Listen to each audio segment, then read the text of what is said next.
of his modest two-story home in Millbrook Heights. At 42, he carried himself with the quiet confidence of a man who had seen the world's darker corners and emerged stronger. His graying temples and the thin scar above his left eyebrow told stories he rarely shared, even with his wife, Andrea. "Dad, you're going to be late again," called Julie Parker from the kitchen, her 16-year-old voice carrying that perfect mixture of affection and exasperation that only daughters could master. Warren smiled, straightening his shoulders. After 12 years in Army intelligence and another 8 building his private security consultation firm, punctuality had become something of a flexible concept. His real schedule was dictated not by client meetings, but by the safety protocols he'd established for his family. Protocols born from a professional paranoia that Andrea often teased him about. "Better late than sorry, kiddo," he replied, walking into the kitchen where Andrea was packing Julie's lunch. His wife of 18 years looked up with those green eyes that had first captured him at a coffee shop near Fort Bragg. She was still beautiful. Those stress lines had appeared around her eyes since she'd started working as a victim's advocate at the courthouse. The Henderson contract came through, Warren said, pouring coffee into his travel mug. 6 months of security consulting for their pharmaceutical company. It'll cover Julie's college fund and then some. Andrea smiled, but Warren caught the flicker of concern she tried to hide.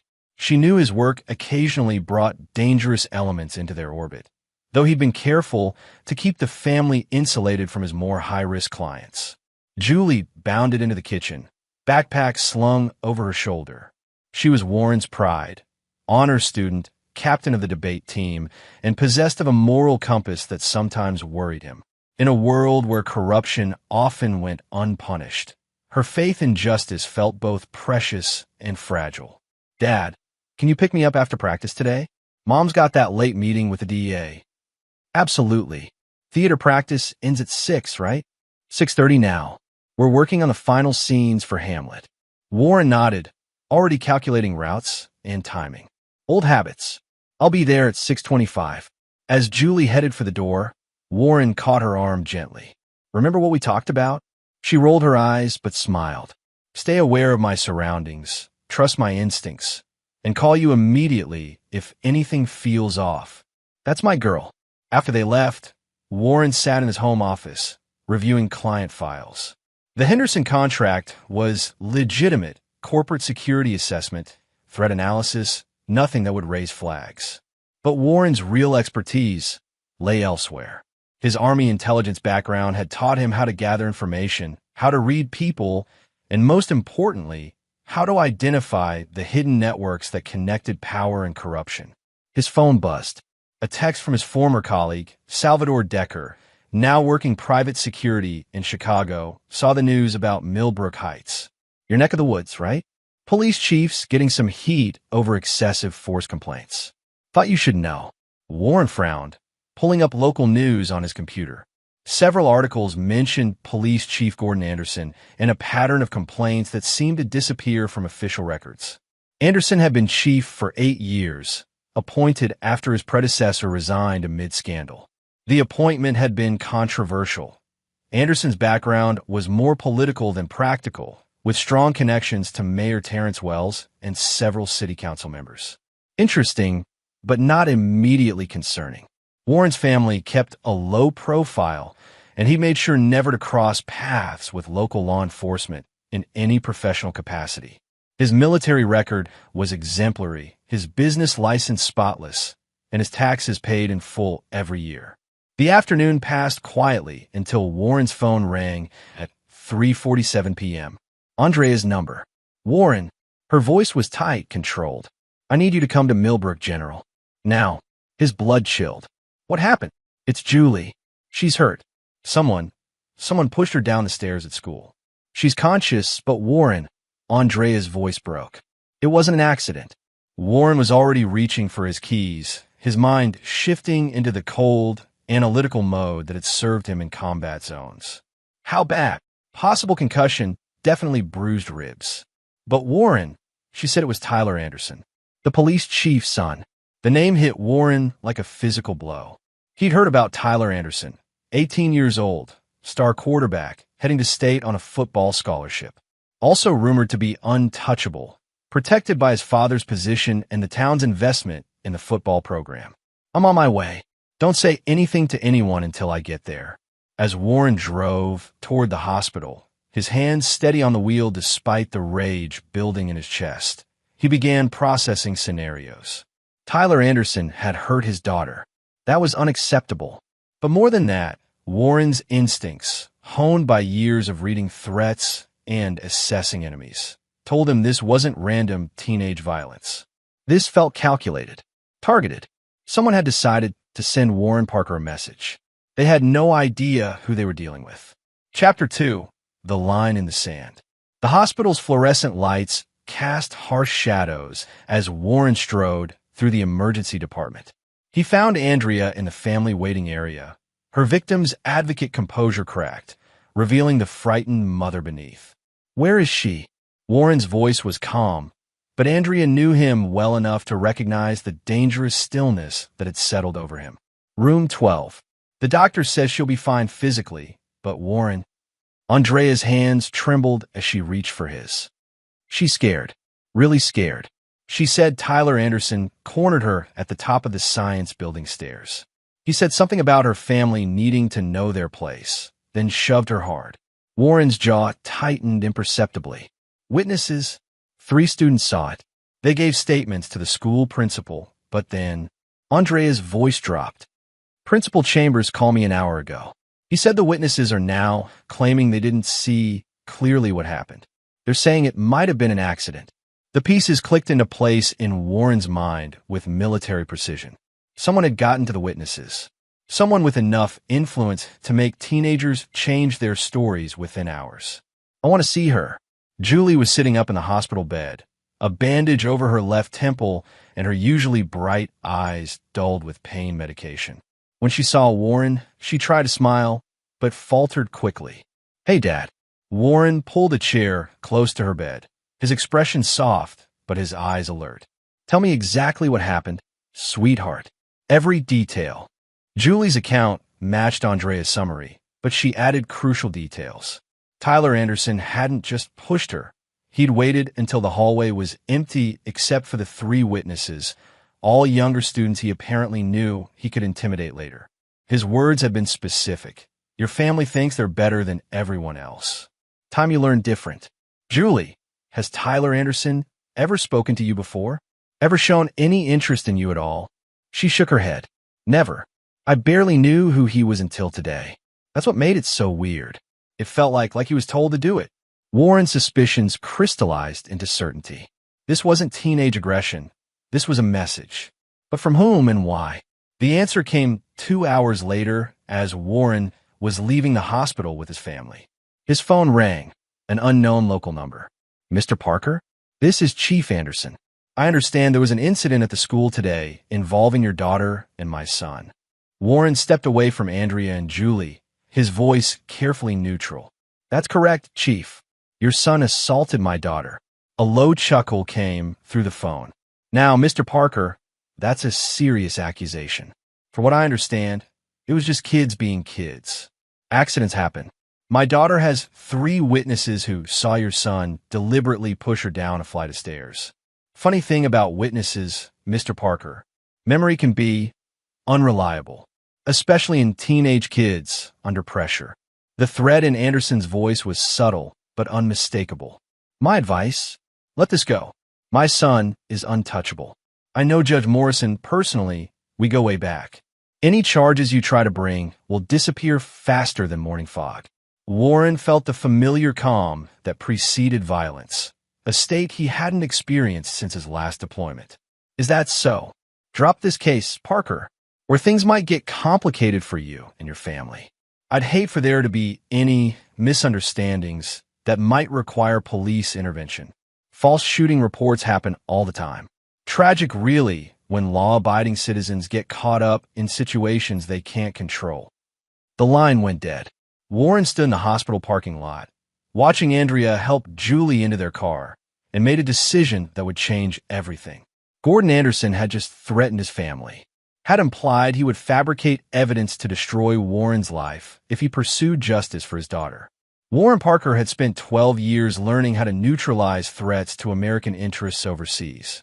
He'd studied enemy networks, identified pressure points, and executed operations that dismantled organizations far more sophisticated than a small-town police department. Gordon Anderson had no idea what he'd just awakened. Warren called Anderson's number back. The chief answered on the first ring, probably expecting Warren to capitulate. "Chief Anderson, this is Warren Parker. You have 10 minutes to turn your son in and issue a public apology, or I'll use something you can't tolerate." Anderson's laughter was genuinely amused. "You think you can threaten me, Parker? I run this town. I know every judge, every prosecutor, every." 9 minutes and 50 seconds, Warren said, and hung up. He walked back to his car, where Andrea was waiting with questions in her eyes. "Who was that?" "Chief Anderson. He just made a very serious mistake." Warren's phone was already buzzing with incoming calls. Anderson, probably realizing that Warren's calm certainty meant something different than the chief had initially assumed. Warren let them go to voicemail. Instead, he opened an encrypted app on his phone and sent a single message to Salvador Decker, code yellow. "Need you in Millbrook Heights tonight. Bring the kid." Andrea studied his face in the dim parking lot light. "Warren, what are you planning?" "Justice, Andrea. Pure and simple justice." As they drove home, Warren's mind was already 3 steps ahead, calculating angles and possibilities. Gordon Anderson thought he was untouchable because he'd operated in a small pond with small fish. But Warren Parker had hunted sharks in deep water. The chief would learn the difference soon enough. Chapter 3: The Network Unveiled. Salvador Decker arrived at Warren's house at 11 p.m., carrying a nondescript black duffel bag. At 38, Salvador retained the lean build of his Special Forces days, and his dark eyes missed nothing as he surveyed the Parker household security setup with professional approval. "Julie okay?" Salvador asked, settling into Warren's home office. "She will be. It's the principle of the thing now." Warren poured 2 glasses of bourbon. The good stuff he saved for special occasions or very bad days. "Anderson threatened my family, Sal. Implied he'd fabricate evidence, maybe even arrange a shooting." Salvador's expression darkened. "Amateur hour. What do you need?" Warren activated the white noise generator he used for sensitive client calls, then pulled up his laptop. "Everything on Gordon Anderson, his son Tyler, and their network. I've got basic background, but I need the deep dive." For the next 3 hours, they worked with the methodical precision of their military days. Salvador's contacts in various federal agencies provided access to databases that revealed a troubling pattern. Gordon Anderson's financial records showed a lifestyle that significantly exceeded his police chief salary. Property purchases, expensive vacations, his son's private training camps, all funded by sources that didn't officially exist. "Look at this," Salvador said, pointing to a series of payments traced through shell companies. "Anderson's been taking money from Marco Construction for the past 4 years. Marco gets every major city contract despite consistently higher bids." Warren studied the data flow. "It's not just construction. Look at the patrol patterns." He overlaid Anderson's deployment schedules with crime statistics. Drug crimes are down 40% in the Riverside district, but arrests are down 70%. Either they're the most effective police force in state history, or someone's getting paid to look the other way. Salvador pulled up property records. Riverside District. Guess who owns half the rental properties there? The name that appeared made Warren's jaw clench. Terrence Wells. The mayor who had appointed Anderson. The same mayor whose campaign contributions came largely from a consortium of businesses that had thrived under Anderson's selective law enforcement. "It's bigger than I thought," Warren murmured. "Anderson's not just protecting his son. He's protecting an entire operation." Salvador leaned back in his chair. "You want to take down a corruption network, not just get payback for Julie." "I want both." Warren's voice carried the weight of absolute conviction. "These people think they're untouchable because they've operated without real opposition. Time to show them what opposition looks like." At 2:30 a.m., Warren's secure phone buzzed. A message from an unknown number. I hear you ask questions about Gordon Anderson. Meet me at Riverside Diner tomorrow, 3 p.m. Come alone. A friend. Salvador raised an eyebrow. That was fast. Warren smiled for the first time since the hospital. Anderson's network has cracks. Someone wants to talk. He closed the laptop and stood. Get some sleep, Sal. Tomorrow we start building our own network. The next morning brought a surprise visitor. Warren answered the door to find a woman in her mid-40s with sharp eyes and prematurely gray hair. She wore a simple business suit and carried herself with the confidence of someone accustomed to authority. Mr. Parker? I'm Melissa Lester, Internal Affairs, State Police. I'd like to speak with you about Chief Anderson. Warren invited her in, noting how her eyes automatically cataloged entry points, sight lines, and potential threats. Another professional. How did you hear about yesterday's incident so quickly? Warren asked. We've been watching Anderson for months. Your daughter's assault was the first time he or his son directly threatened someone with the resources to fight back. Melissa accepted the coffee Andrea offered. We know about the corruption, Mr. Parker. We know about the money, the fixed contracts, the selective law enforcement. What we don't have is someone willing to testify who can't be intimidated or bought. Warren studied her carefully. What makes you think I can't be intimidated or bought? Because you called Anderson back and gave him a deadline. Because you didn't file a police report. You went straight to the hospital and started making your own calls. Because according to your military record, you've operated in environments where local authority couldn't be trusted. Melissa leaned forward. We need your help to bring Anderson down legally. But more than that, I think you need our help to make sure this doesn't escalate into something that destroys your family. Andrea spoke for the first time. What do you mean, escalate? Melissa's expression grew grim. Anderson's not just corrupt, Mrs. Parker. He's dangerous. 3 witnesses to police misconduct have had accidents in the past 2 years. 2 moved out of state suddenly after family members were arrested on suspicious charges. Anderson doesn't just cover up, he eliminates problems. Warren felt the familiar tactical calm settle over him. What's your timeline? We're close. Maybe 6 weeks to build an airtight case. But Anderson's getting desperate. The state's been asking questions about his budget discrepancies, and federal attention is starting to focus on Millbrook Heights. He's going to move against anyone he sees as a threat, including my family, especially your family. Your daughter's assault wasn't random, Mr. Parker. It was a test. Anderson wanted to see how you'd react, how much noise you'd make. Melissa stood. Work with us. Help us build the legal case, and we'll protect your family through the process. Warren walked her to the door, considering the offer. Legal justice was slow, uncertain, and often incomplete. But it was also clean, leaving no room for the kind of collateral damage that kept him awake some nights. I'll think about it, he said. After Melissa left, Andrea confronted him in the kitchen. Warren, what aren't you telling me? Yesterday you were angry about Julie, but now you're talking like we're all in danger. Warren took his wife's hands, meeting her eyes directly. Anderson threatened to kill me, Andrea. In so many words, he threatened to fabricate evidence and arrange a shooting. He's not just some corrupt small-town cop. He's running an operation, and we've stumbled into it. Andrea's face paled. So, we work with Internal Affairs. We do this legally. Maybe. But first, I need to understand exactly what we're dealing with. Warren checked his watch.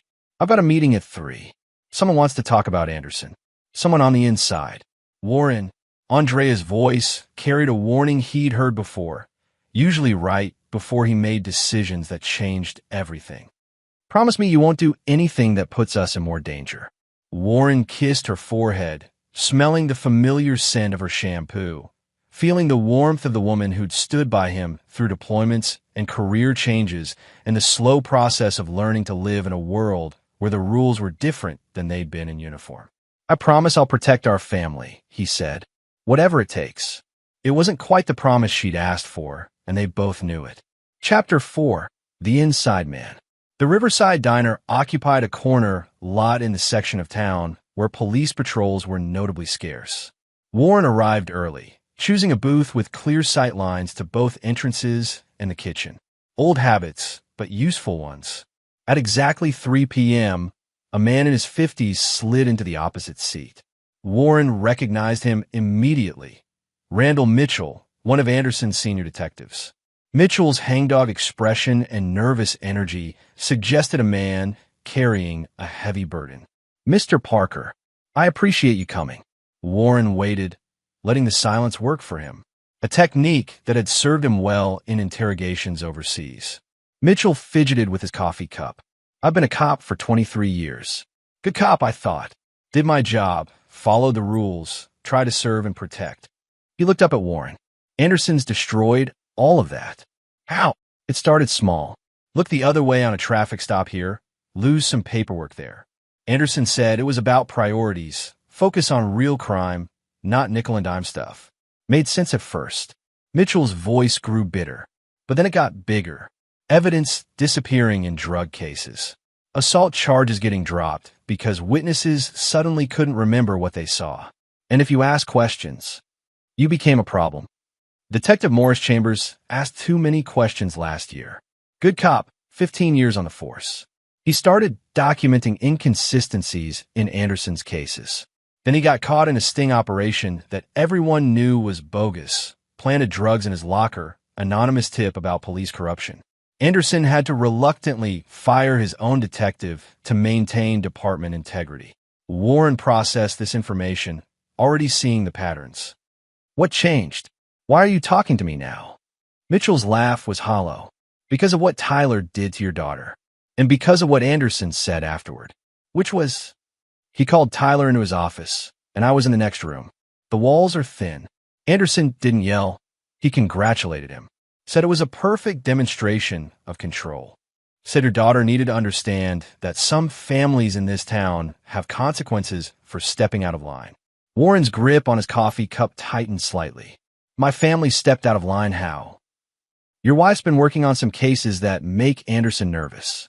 Domestic violence cases where the perpetrators have connections to his network. She's been advocating for victims who might otherwise be pressured to drop charges." Mitchell leaned forward. "Anderson sees your wife as a threat to his operation. Attacking your daughter was meant to send a message. Back off or face consequences." The tactical part of Warren's mind was already working through implications. Andrea's work had inadvertently threatened Anderson's protection network. The assault on Julie was both punishment and warning. But there was something else, something in Mitchell's manner that suggested more immediate danger. "There's something else." Mitchell confirmed Warren's suspicion. "Anderson's planning something. He's been making calls to contacts outside the department. Private security types, ex-military contractors.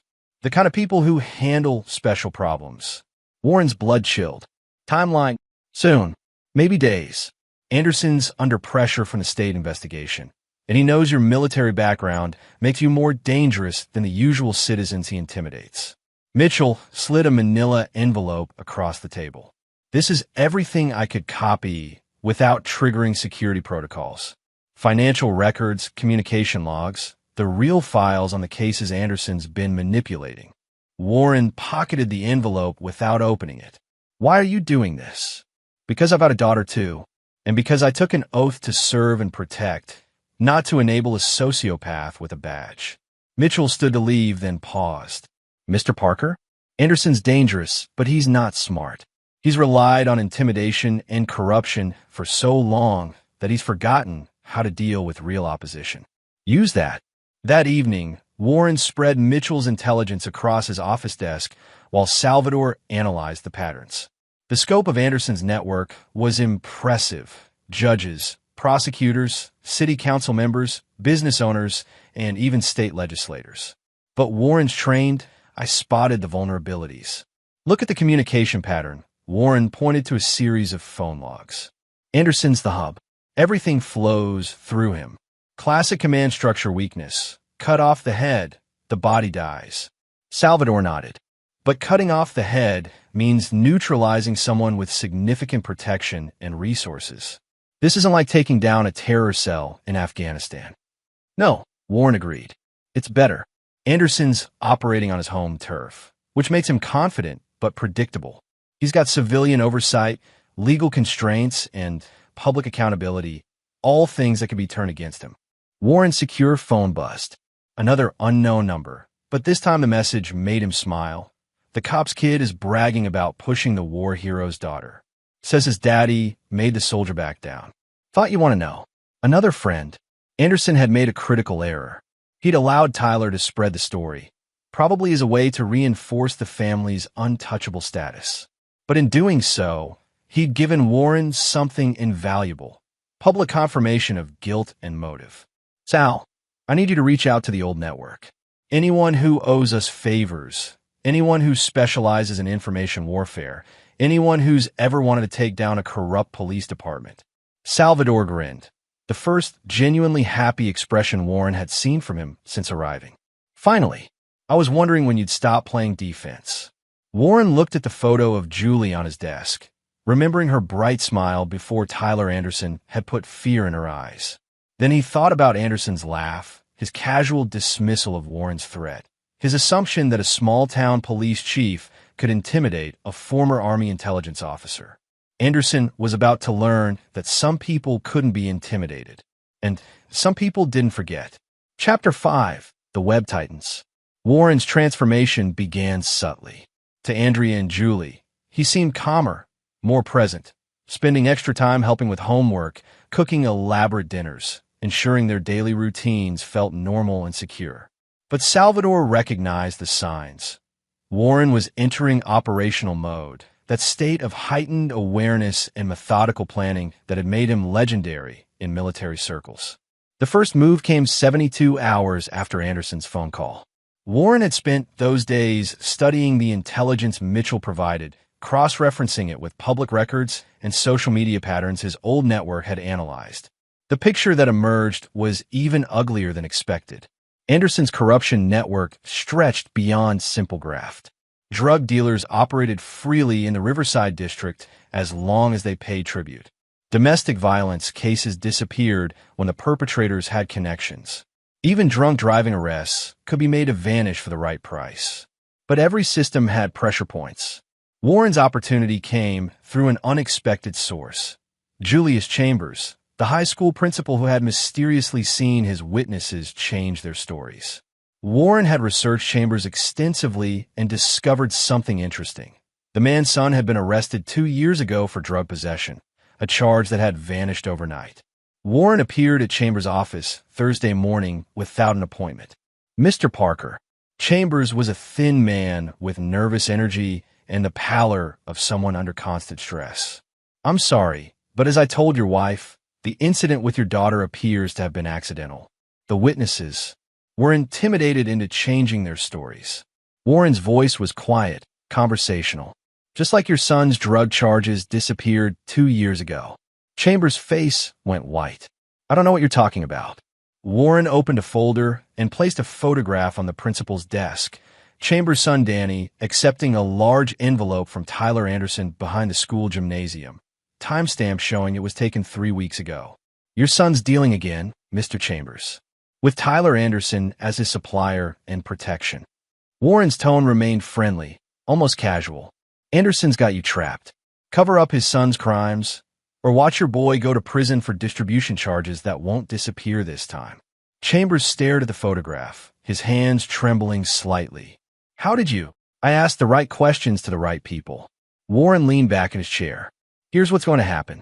You're going to restore the original witness statements about Tyler pushing my daughter. You're going to document every time Anderson has pressured you to modify reports or change records. And you're going to help me ensure Tyler Anderson faces consequences for what he did. I can't. You don't understand. Anderson will destroy my family. Warren placed a second photograph on the desk. Anderson himself, accepting a briefcase from a man Warren's research had identified as Vincent Marco, head of Marco Construction and suspected money launderer. Anderson's going down, Mr. Chambers. The question is whether you go down with him or help clean up the mess he's made of this town. Warren's voice carried absolute certainty. I'm giving you the chance to be on the right side of history. Chambers studied Warren's face, perhaps recognizing something in the former soldier's expression that suggested this wasn't a negotiation. What guarantee do I have that you can protect my family if I help you? Warren smiled, not warmly, but with the confidence of a man who had never lost a battle he'd chosen to fight. You have my word.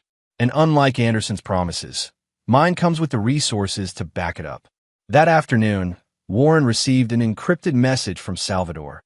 Package delivered. Anderson's banking records, communication logs, and surveillance footage are now in the hands of FBI Special Agent Carolina McKenzie, Financial Crimes Division. She's very interested in Anderson's unexplained assets. The second phase was already in motion. Warren had learned from his military career that successful operations required multiple pressure points activated simultaneously. Anderson could handle one investigation, maybe two, but Warren was orchestrating something more comprehensive. By Thursday evening, Warren's network had identified 17 separate federal violations in Anderson's operation. By Friday morning, agents from 3 different agencies were asking questions in Millbrook Heights about everything from civil rights violations to money laundering. Anderson called Warren at 6 p.m. Friday, his voice tight with barely controlled rage. "You think you're smart, Parker? You think bringing in outside investigators protects you? I think justice protects me, Chief. Just like it's going to protect my daughter. Your daughter was just the beginning. You want to play games with me? Let's play. But understand, I've been doing this for 8 years. I know how to make problems disappear permanently." Warren had been recording the call through an app Salvador had installed. "Are you threatening my family again, Chief Anderson?" A pause. Then, "I'm explaining reality to someone who seems confused about how this town works. I understand perfectly. You're a corrupt police chief who uses his position to enrich himself and protect criminals, including your son. You threaten innocent families when they seek justice. And you're about to discover that some people can't be intimidated. We'll see about that." The line went dead, but Warren was already smiling. Anderson had just provided additional recorded evidence of threats against Warren's family. Evidence that was already being transmitted to Special Agent McKenzie. Salvador emerged from the kitchen, where he'd been monitoring police communications. "Anderson just put out a BOLO alert for your vehicle. Claims you're a person of interest in a harassment investigation." Warren nodded calmly. "Right on schedule. He's getting desperate, making moves that expose him further." Andrea appeared in the doorway, having overheard the conversation. "Warren, this is escalating beyond what we can handle. Maybe we should take Julie and leave town until this blows over." "No." Warren's voice carried absolute finality. "We don't run from bullies, Andrea. We face them, and we win." He walked to his safe and withdrew a handgun, checking the load with practiced efficiency. "But we also don't fight fair when our family's safety is at stake." As evening fell over Millbrook Heights, Warren Parker looked out at his quiet suburban street and made a decision that would echo through the corridors of power for years to come. Gordon Anderson wanted to play by rules that favored corruption and intimidation. Warren Parker was about to introduce him to a different set of rules entirely. Chapter 6: The Trap Springs. Warren's phone buzzed at 2:17 a.m. with an emergency alert. Multiple police units were responding to reports of shots fired at his address. He was already awake, watching the street from his bedroom window through night vision optics Salvador had provided. "They're staging it," he murmured to Andrea, who was pulling on clothes with practiced efficiency. Living with a former intelligence officer had taught her to react quickly to unexpected situations. Salvador's voice crackled through Warren's earpiece. "For units, coming in fast. Anderson's in the lead vehicle. No actual shots fired. This is the false shooting he threatened you with." Warren activated the home's security system, which began recording everything from 12 different angles. "Julie, stay in your room and record everything on your phone. Don't come out until I tell you." The pounding on the front door began at 2:24 a.m. Warren opened it to find Chief Anderson flanked by 4 officers, all with weapons drawn. "Warren Parker, you're under arrest for terrorist threats and harassment of a police officer." Warren raised his hands slowly, his voice carrying across the quiet neighborhood. "Chief Anderson, I'm unarmed and complying with your orders. My family and I have been asleep. We've made no threats against anyone. Sir, we have multiple reports of shots fired from this address and evidence of threatening communications directed at police personnel." Warren smiled slightly. Chief, my home security system has been recording for the past hour. So have my neighbors' Ring doorbells. So has a news crew that's been parked down the street since yesterday. Anderson's confident expression faltered slightly as he noticed the Channel 7 van positioned with a clear view of the arrest. Warren had anticipated this move, had leaked the tip about Anderson's plan to the one local reporter who hadn't been bought off. Charlene Mills, an investigative journalist who'd been trying to expose police corruption for months. "Turn around and put your hands behind your back," Anderson ordered, but his voice lacked its earlier conviction. As the handcuffs clicked into place, Warren spoke clearly for the cameras and recording devices. "Chief Anderson, I want it on record that my family and I have committed no crimes. We've been asleep in our home. No shots were fired from this address, and I have never threatened any police officer. This arrest appears to be retaliation for my daughter reporting your son's assault on her at school." Anderson's jaw tightened. "Save it for the judge, Parker." But Warren wasn't done. "Chief, since we're being recorded by multiple sources, I'd like to ask, did your son Tyler tell you that he pushed my daughter down the school stairs? And did you threaten to frame me for a crime unless I dropped any charges against him?" "That's enough," Anderson snapped, then immediately realized his mistake. His angry reaction, combined with Warren's calm questions, created exactly the narrative Warren wanted. A corrupt chief silencing a father seeking justice for his daughter. Warren was processed and held overnight, exactly as he'd expected.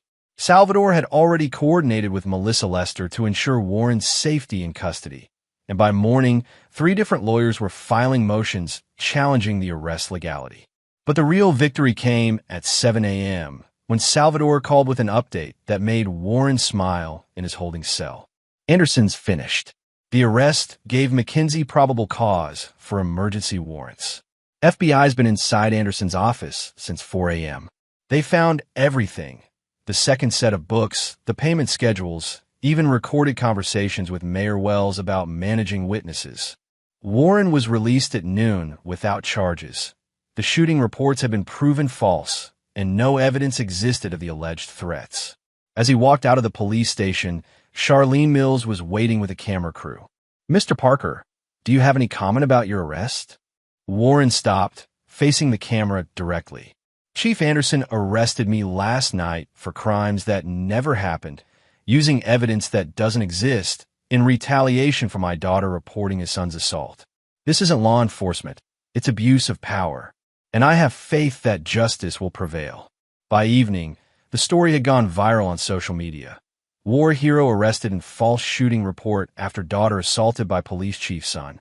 The narrative Warren had carefully constructed was spreading beyond Anderson's ability to control. But Anderson wasn't finished. At 8 p.m., as Warren was having dinner with his family, Salvador burst through the front door. "We need to move. Now." Salvador's urgency was unmistakable. "Mitchell just called. Anderson's lost it completely. He's authorized a no-knock raid on your house for tomorrow morning. Claims anonymous tip about weapons cache and terrorist planning." Andrea stood up so quickly her chair fell over. "He's going to have us killed and claim we resisted arrest." Warren was already moving, his mind shifting into combat mode. "How long do we have?" 6 hours, maybe less. McKinsey's trying to get federal intervention, but the local judge signed the warrant. Anderson's calling in favors, burning bridges to take you down before the FBI investigation reaches him. Warren looked at his family.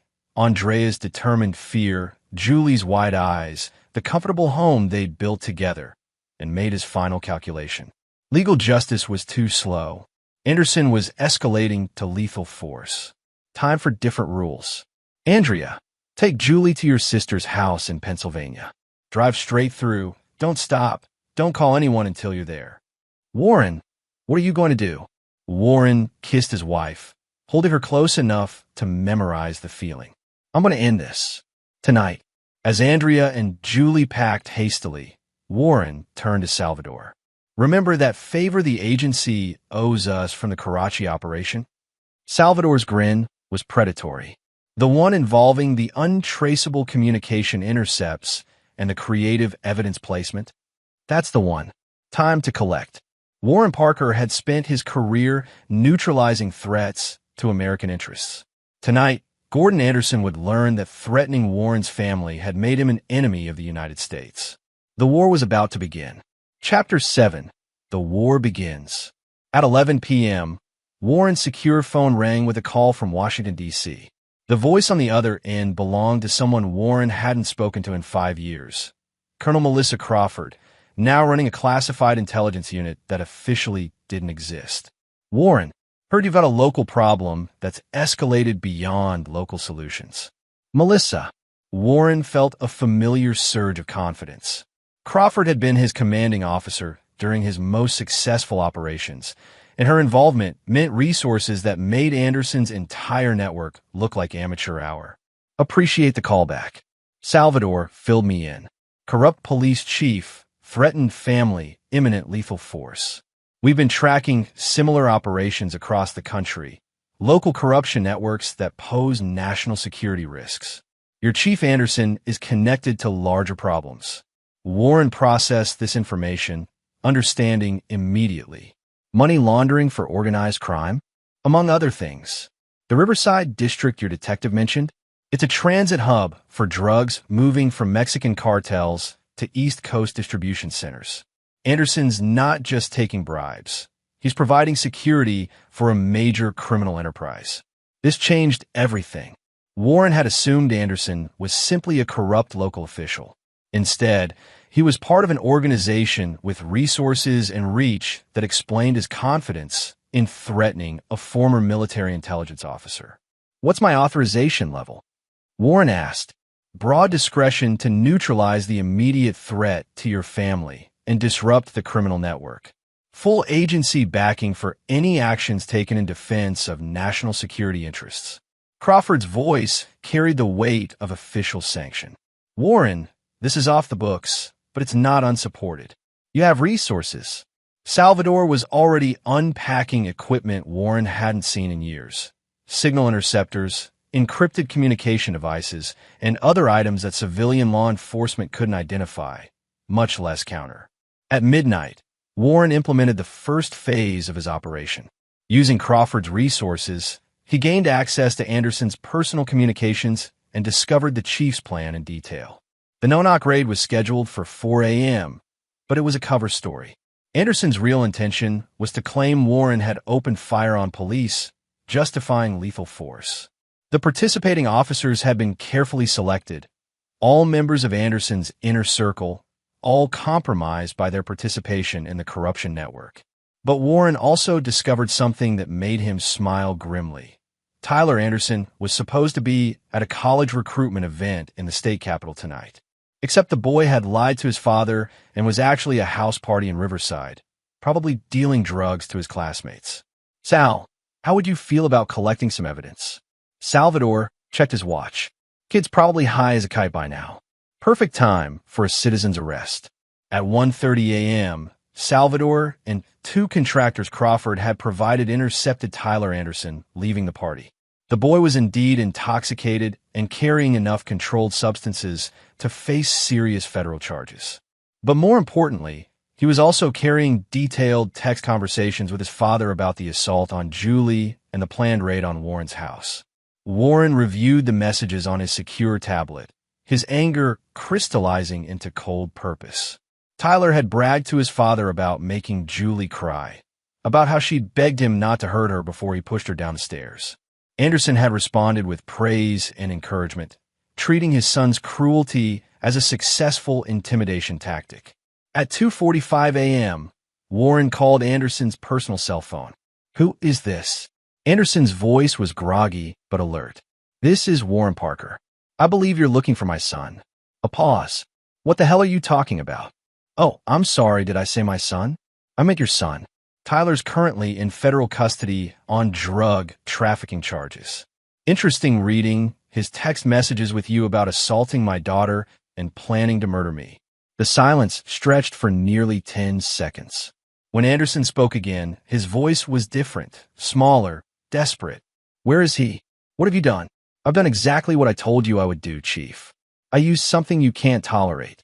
The truth. Tyler's confessing to federal agents right now about the drug operation you've been protecting, the assault on my daughter, and your plan to kill me tonight. You son of a bitch. Chief Anderson, I want you to listen very carefully. In approximately 15 minutes, FBI agents are going to arrest you for conspiracy, civil rights violations, and about 20 other federal crimes. You can surrender peacefully, or you can resist and discover how expensive that choice becomes for your family and your co-conspirators. Warren could hear Anderson moving around, probably reaching for weapons or trying to destroy evidence. This isn't over, Parker. You think taking down one police chief solves anything? There are others. People with more resources than you can imagine. I'm counting on it, Warren replied calmly. Every move you've made tonight has been monitored by federal authorities. Every call you're about to make will be recorded. Every person you contact is going to be investigated as a potential co-conspirator. You didn't just threaten my family. Chief, you handed me the keys to your entire operation. At 3:17 a.m., FBI agents surrounded Anderson's house. The chief came out shooting, exactly as Warren had predicted. He wounded one agent before being taken down non-lethally, but his violent resistance provided legal justification for everything that followed. Warren watched the news coverage from his secure location, Salvador and Crawford's team monitoring all communications to ensure no retaliation attempts reached Warren's family. Anderson's arrest triggered a cascade of additional arrests as the FBI's evidence unraveled the entire corruption network.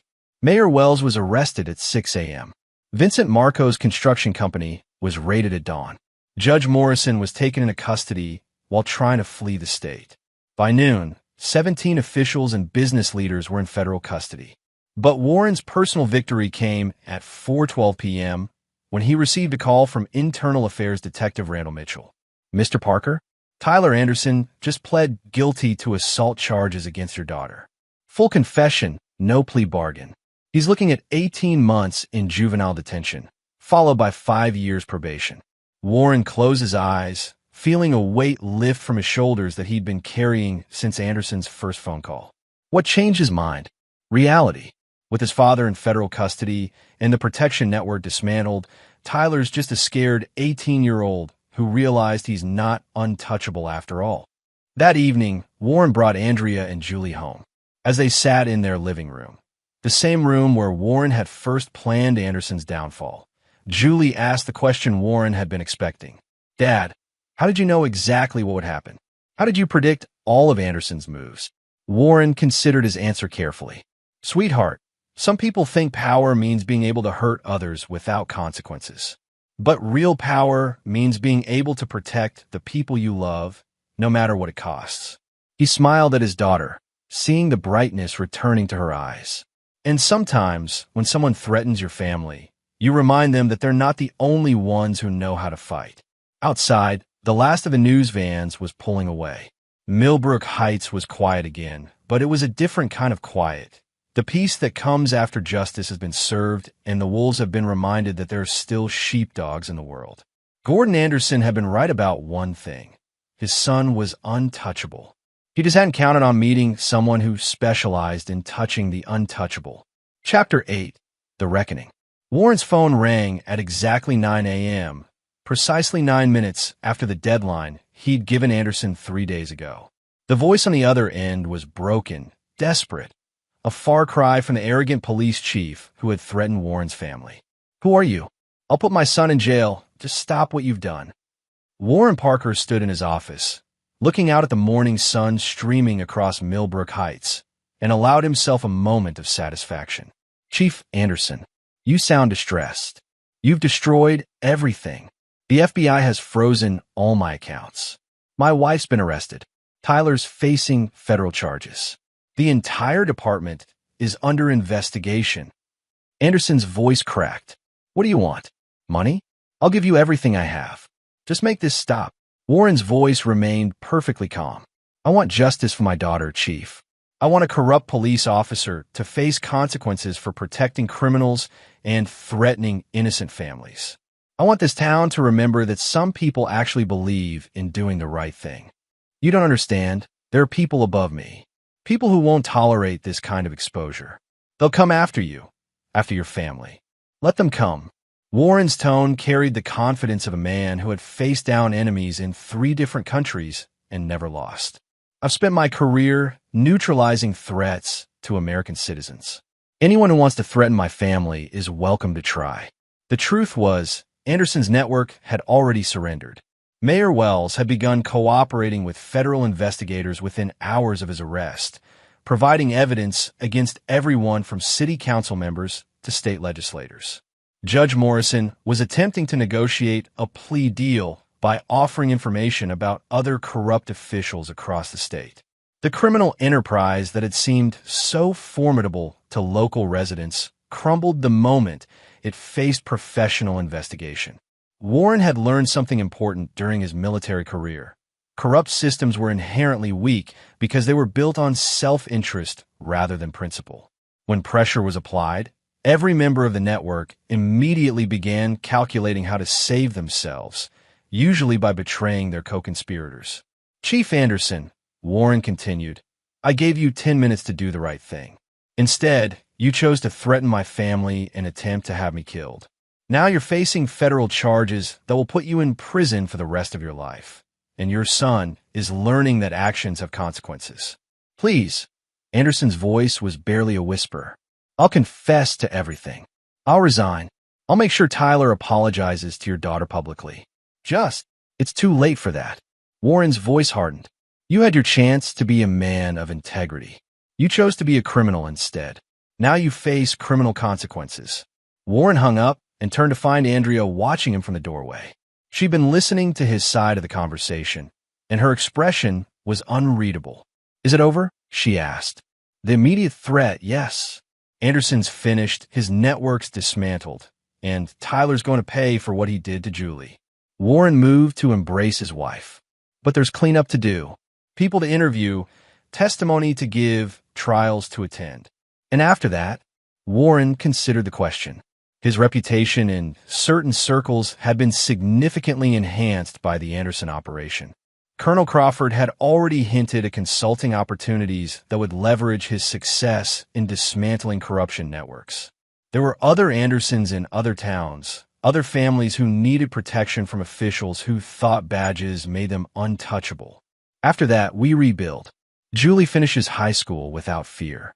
You continue your advocacy work knowing that corrupt officials understand there are consequences for threatening victims.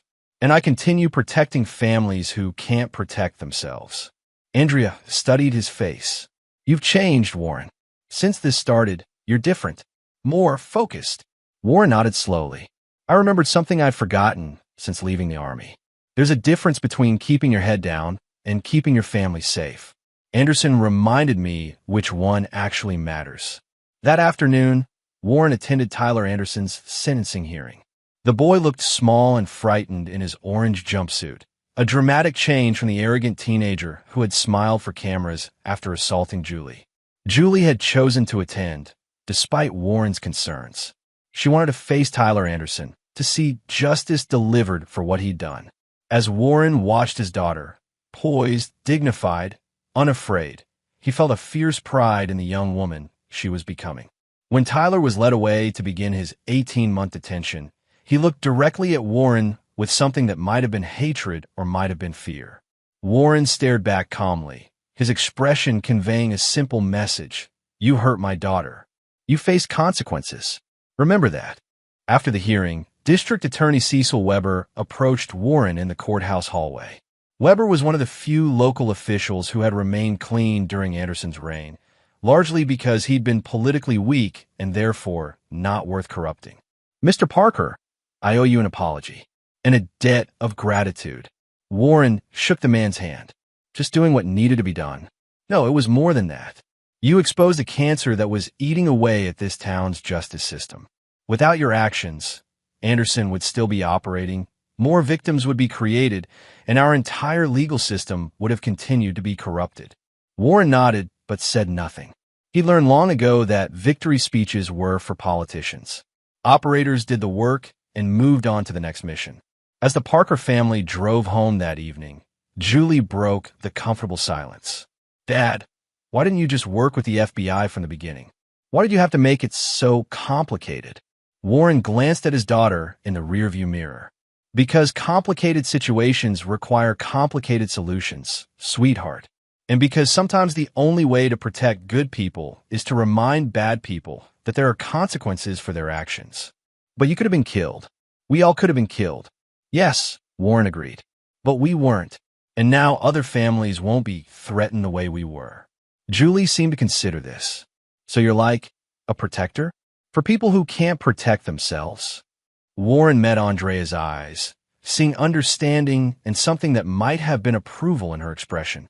Sometimes, Julie, when it's necessary. As they pulled into their driveway, Warren noticed Salvador's vehicle parked across the street. His friend raised a hand in subtle acknowledgement, still watching, still protecting, still ready for whatever came next. Warren Parker had learned something important during the Anderson operation. Justice didn't always come through official channels. Sometimes it required people willing to step outside the system to protect those who believed in it.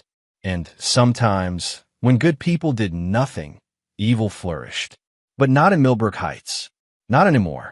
Not while Warren Parker lived there. Chapter 9. The New Order. 6 months later, Warren Parker stood at the podium of the Millbrook Heights Community Center, addressing a crowd of citizens who had gathered to hear about the town's transformation. The corruption scandal had made national news, and journalists from major networks were documenting how a single father's refusal to be intimidated had exposed decades of criminal activity.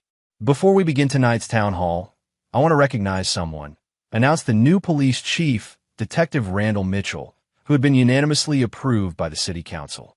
Warren Parker didn't just expose corruption. He reminded us all what integrity looks like. Warren raised a hand to decline the applause, but the crowd continued anyway. He could see Andrea and Julie in the front row, both beaming with pride. Julie had returned to school with newfound confidence, and her essay about standing up to bullies had won a statewide competition. Thank you, Warren said finally. But the real heroes are the police officers, prosecutors, and citizens who chose to do the right thing when it mattered. Detective Mitchell, D.A. Weber, and the federal agents who ensured justice was served. What Warren didn't mention was the continuing investigation that had expanded far beyond Millbrook Heights. Anderson's network had connections to corruption rings in 4 other states, and Warren had become an unofficial consultant to the FBI's Public Corruption Unit. His expertise in reading enemy networks and identifying vulnerabilities had proven invaluable in dismantling criminal enterprises that had operated for decades. After the town hall, Warren was approached by a woman he didn't recognize. Mid-30s, professional appearance, with the alert eyes of someone in law enforcement. Mr. Parker? Special Agent Irma Barlow, FBI Financial Crimes Division. Could we speak privately? They walked to Warren's office in the community center, where Salvador was already waiting. Warren had expected this conversation. The agency had mentioned that other operations were being developed based on the Anderson takedown. Mr. Parker, we've identified similar corruption networks in 7 other municipalities across 3 states.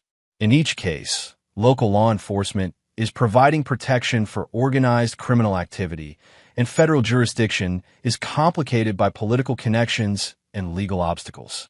Warren nodded. You need someone who can operate outside normal channels. We need someone who understands how to dismantle these networks without getting killed in the process.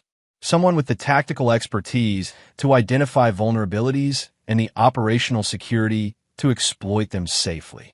Salvador leaned forward. What's the scope? Broad. There's a network in Alabama protecting human trafficking operations. A sheriff's department in Nevada that's been paid to ignore weapons smuggling.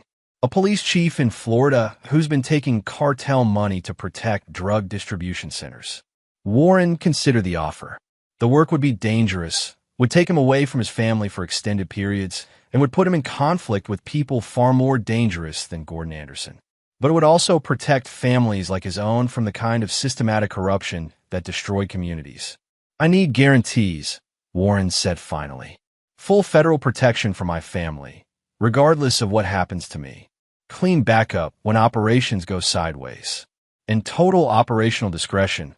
I run things my way. Done. Agent Barlow handed him a folder. Your first target is Sheriff Don Cummings in Riverside County, Alabama. He's been protecting a trafficking ring that's moved over 200 victims in the past 3 years. Local investigators keep dying in accidents. Warren opened the folder, already reading the patterns he'd learned to recognize. Cummings operated exactly like Anderson: intimidation, corruption, and violence against anyone who threatened his operation.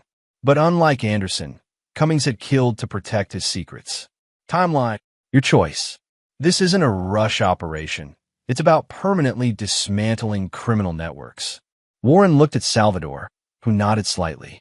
His old partner was ready for another mission, another chance to protect innocent people from predators with badges. 2 weeks to prepare. Full intelligence package on Cummings, his network, and the local power structure. And I want Detective Mitchell kept informed. He's proven he can be trusted. After Agent Barlow left, Warren walked home through the quiet streets of Millbrook Heights. The changes were subtle but significant. Citizens who made eye contact instead of hurrying past, police officers who waved instead of staring, teenagers who gathered in downtown parks instead of hiding in abandoned buildings. Gordon Anderson was serving 25 years in federal prison. Tyler Anderson had completed his juvenile detention and was working in a rehabilitation program, reportedly a changed young man who spoke to other teenagers about the consequences of violence and entitlement. Mayor Wells had been sentenced to 15 years and was cooperating with investigations in 3 other states. Most importantly, Julie Parker walked to school each morning without fear, her faith in justice restored by watching her father refuse to let injustice stand unchallenged. How did it go? Andrea asked as Warren entered their kitchen. They offer me another mission. Bigger scope, more dangerous targets. Andrea studied his face. And you're going to accept? I think so. There are other families like ours, Andrea. Other daughters who deserve to be safe. Other fathers who need help protecting them. Andrea wrapped her arms around Warren's waist, resting her head against his chest. I married a soldier, didn't I? Even after you took off the uniform. You married a man who believes some things are worth fighting for. Julie appeared in the doorway, homework in hand. Dad, Mrs. Henderson said you're going to help other families deal with corrupt police officers. Warren smiled at his daughter. Something like that, sweetheart. Good. Everyone should have someone like you when the bad guys think they can't be stopped. That night, as Warren reviewed the intelligence file on Sheriff Don Cummings, he reflected on how much had changed since Tyler Anderson had pushed his daughter down those stairs. Anderson's arrogance had awakened something in Warren that civilian life had allowed to dormant.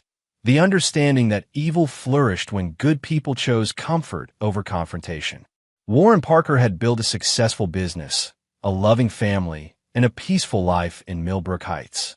But he'd also discovered that his real calling wasn't security consulting. It was ensuring that corrupt officials learned a simple truth. No one is untouchable, not when there are people willing to touch them. Warren's secure phone buzzed with a message from Colonel Crawford. Sheriff Cummings just increased security around his family. Your reputation is preceding you. He's scared. Warren smiled, closing the file and heading upstairs to kiss his daughter goodnight. Tomorrow he would begin planning the downfall of another corrupt official who thought badges made him invincible. Tonight, he would sleep peacefully in his own bed, surrounded by the family he'd protected and the community he'd saved. Gordon Anderson had been wrong about many things, but he'd been right about one. Warren Parker was dangerous. Just not to the people Anderson had expected. Epilogue, 1 year later. Warren Parker sat in the witness chair of the Senate Judiciary Committee, facing cameras that were broadcasting his testimony live across the nation. Behind him sat the families of corruption victims from 7 different states. Families whose lives had been destroyed by officials who thought themselves above the law. Mr. Parker, Senator Carolina McKenzie, addressed him formally, though Warren knew she was reading from questions his own team had helped develop. In your opinion, what enables corruption to flourish in American law enforcement? Warren looked directly into the cameras. Senator, corruption flourishes when good people choose silence over action, when communities accept that some officials are above accountability, and when victims believe they have no recourse against systemic abuse. And what's the solution? Warren thought of Julie, now 17, and planning to study criminal justice in college. He thought of Andrea, whose victim advocacy work had expanded statewide. He thought of the dozens of families who had contacted him after seeing the news coverage, families who had been waiting years for someone to believe their stories and take action. The solution is simple, Warren said. Remind corrupt officials that they're not untouchable. Remind victims that they're not powerless. And remind good people that sometimes protecting justice requires more than just believing in it. Warren Parker had started as a father seeking justice for his daughter's assault. He'd become something else entirely. A reminder that in a nation founded on the principle that no one is above the law, some people still had the courage to enforce that principle. Gordon Anderson was right about one thing. His son had been untouchable until he met someone who specialized in touching the untouchable. And there you have it. Another story comes to an end. What did you think? I'd love to hear your thoughts in the comments below. If you enjoy this story, consider joining our community by subscribing. It means the world to us. For more stories like this one, check out the recommended videos on screen. And I'll see you there.